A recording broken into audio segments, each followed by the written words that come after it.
इंसान पैदा होते हैं, बुद्ध विहार में इंसानियत पैदा होती है। यहाँ कोई इस तरह की जो ढोंगबाजी है या कोई गलत शिक्षा नहीं दी जाती। वैज्ञानिक धर्म है, विज्ञान के ऊपर आधारित है, तथ्यों के ऊपर आधारित है। इसलिए जो भी बोला जाए, बाबा साहब की कुर्बानियों के ऊपर शॉर्टकट में बाबा साहब ने क्या शिक्षा दी, बाबा साहब ने बौद्ध धर्म में क्यों अत्याचार किया, ये बहुत से उनके बहुत बड़ा साहित्य है हमारे बाबा साहब का, भगवान बुद्ध का, जिसका आप बोल सकते हैं। तो मेरा अनुरोध रहेगा, ज्यादा टाइम नहीं होगा, क्योंकि मैं भी आज अपने आए हुए मुख्य अतिथियों, विशिष्ट अतिथियों और भंते जी को सुनने के लिए आया हूँ। तो बाबा साहब को नोटिस दिया गया कि आपको कल 12 बजे तक इसका जवाब देना होगा, आपने ये लाइन क्यों काटी। तब बाबा साहब ने कहा कि पहली लाइन से मैं सहमत हूँ, दूसरी लाइन से मैं सहमत नहीं हूँ। बाबा राम का स्पेक्ट्रम, बाबा साहब के शादियों का स्पेक्ट्रम, बाबा साहब के कार्यों का स्पेक्ट्रम, अगर उन स्पेक्ट्रम का अध्ययन किया जाए, विश्लेषण किया जाए एक कोने से दूसरे कोने तक, तो बाबा साहब एक समाज के नहीं थे, बाबा साहब सभी समाज के थे। आज तक उनके बराबर कोई प्रो भी नहीं हुआ। साथियों, जब हम कानून की बात करें तो उनका एक उदाहरण मिलता है। जब पहले फांसी दी जाती थी तो वर्ड लिखा जाता था टू बी हैंग। कोई धर्म नहीं दुनिया में जो इस विचारधारा पे ना चलता हो, ना मानता हो। और ऐसे इसी प्रकार जितनी पॉलिटिकल पार्टी है, वो पॉलिटिकल पार्टी जब तक रजिस्टर्ड इलेक्शन कमीशन द्वारा नहीं होगी, जब तक इस विचारधारा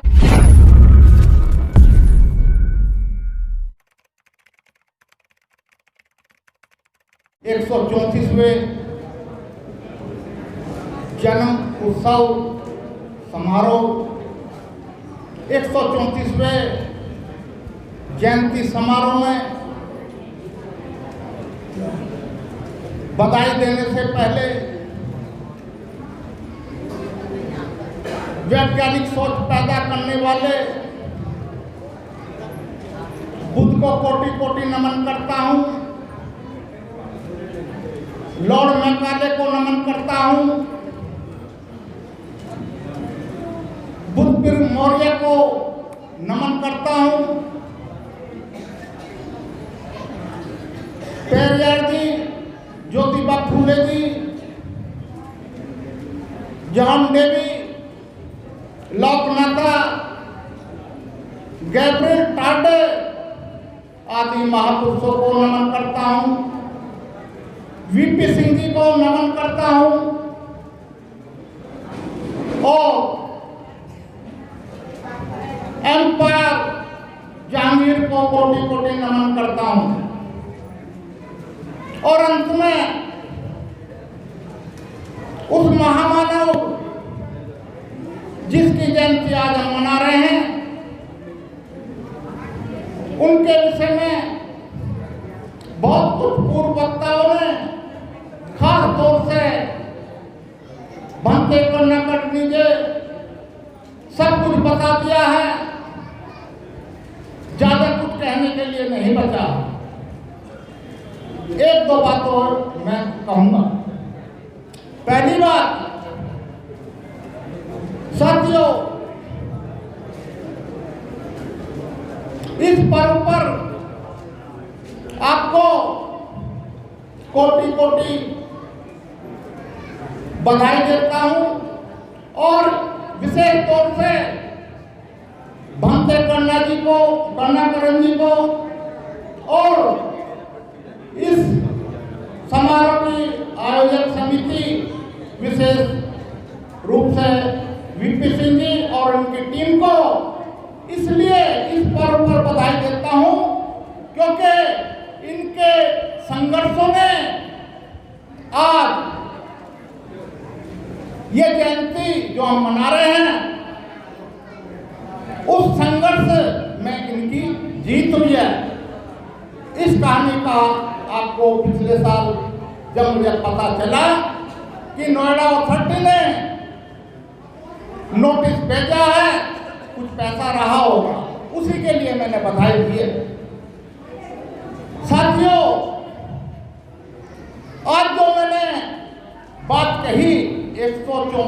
जयंती। मैंने देखा 95% लोगों ने पोस्टर बैनर पर 133वीं जयंती लिखी है।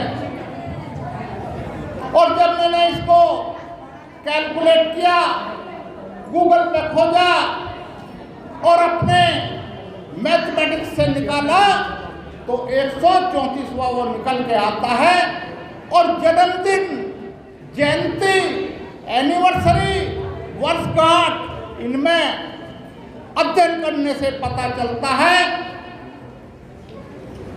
मनुष्य ऊपर जाने के बाद जब उनका जन्म उत्सव मनाया जाता है उसको जयंती कहते हैं। और जब आदमी धरती पर रहता है, जब जन्मदिन मनाते हैं उसको जन्मदिन के नाम दिया गया। साथियों, मैंने ये बात क्यों कही? क्योंकि बहुत सारे भाषणों में अलग अलग हम बखान करते हैं कि आप वैज्ञानिक सोच पैदा करनी है, परंतु हम वैज्ञानिक सोच पैदा नहीं किए हैं। साथियों, 1927 में बाबा साहब जब कोलंबिया में पीएचडी कर रहे थे तो लाइब्रेरी की दीवार पर बाबा साहब ने 2 लाइनें लिखी देखी। और वो 2 लाइनें क्या थी?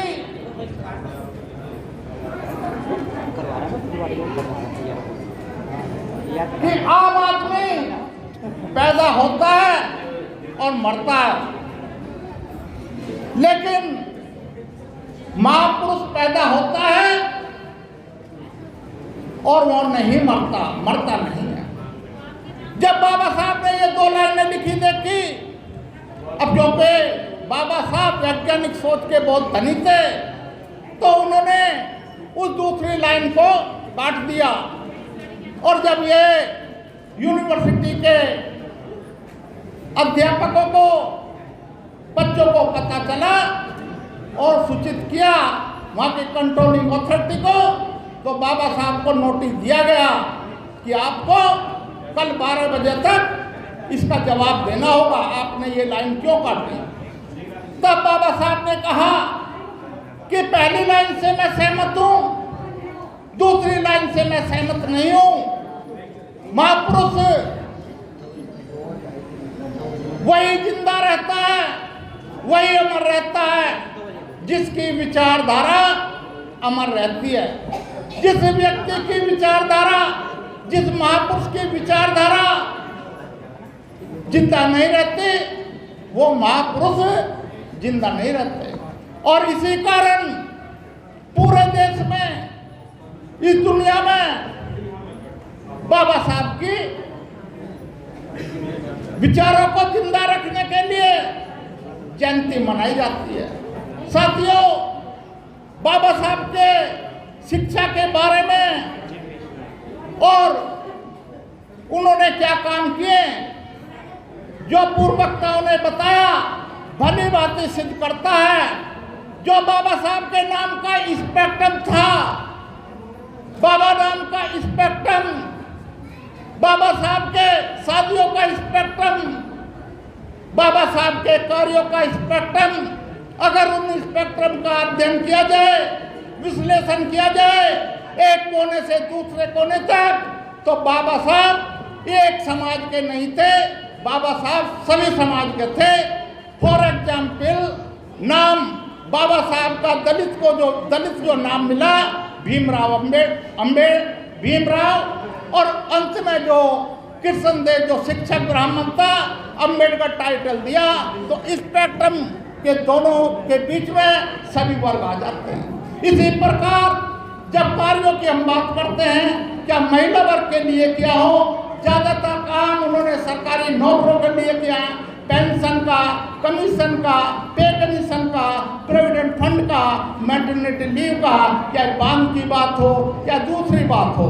तो साथियों, इतना सारा, इतना बड़ा विजन आज तक मैंने दुनिया में किसी महापुरुष का नहीं देखा जो विजन बाबा साहब का था।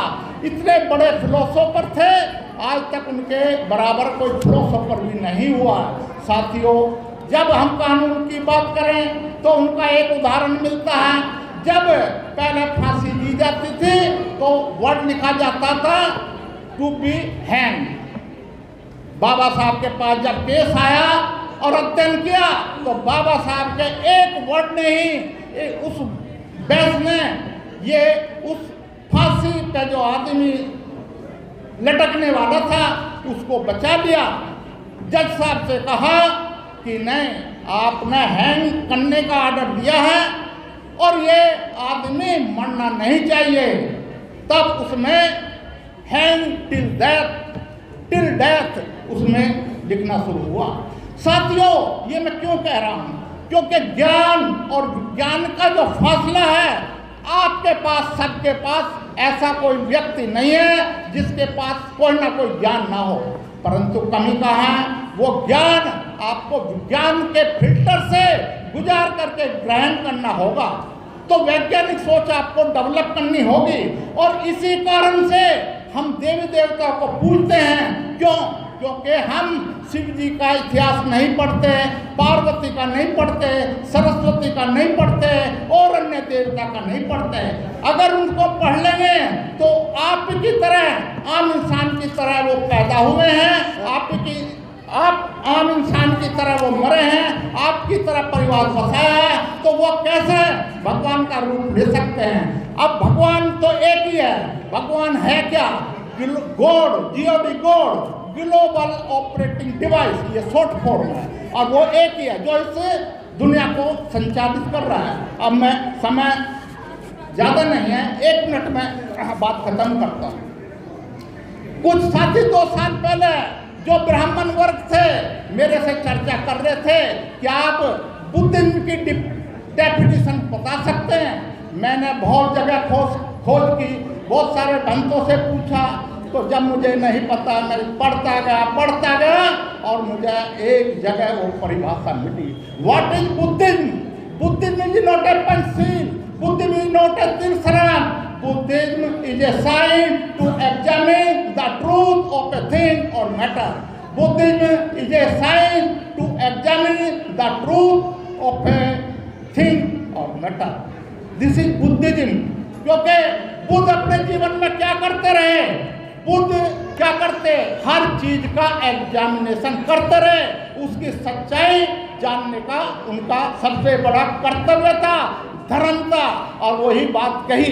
तीसरी बात कहता हूं, जो बाबा साहब की विचारधारा थी, लाज means liberty, equality and fraternity and justice, ये संविधान के प्रेम्बल में लिखी है। और ऐसा कोई धर्म नहीं दुनिया में जो इस विचारधारा पे ना चलता हो, ना मानता हो। और ऐसे इसी प्रकार जितनी पॉलिटिकल पार्टी हैं, वो पॉलिटिकल पार्टी जब तक रजिस्टर्ड इलेक्शन कमीशन द्वारा नहीं होगी, जब तक इस विचारधारा को नहीं डालेंगी। आप पढ़कर देख लेना। तीसरी बात आती है, इसी के लिए संविधान खत्म हो रहा है। बाबा साहब ने जब संविधान लिखा तो उसमें अमेंडमेंट का प्रोविजन दिया। ऐसा कोई कानून नहीं, पार्लियामेंट के पास कोई शक्ति नहीं जो बाबा साहब के संविधान को खत्म कर दे।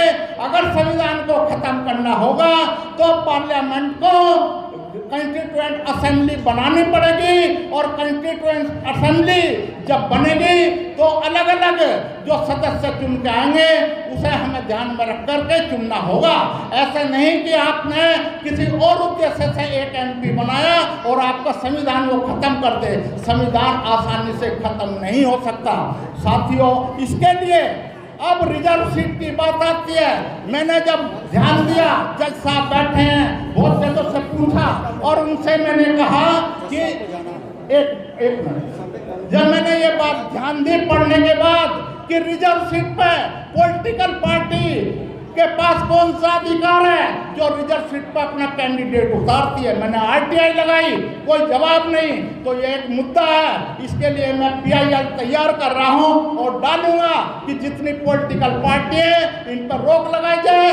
मेरे लोग इंडिपेंडेंट जीत कर जाएंगे और अपना नेता चुनेंगे और उस हिसाब से काम करेंगे।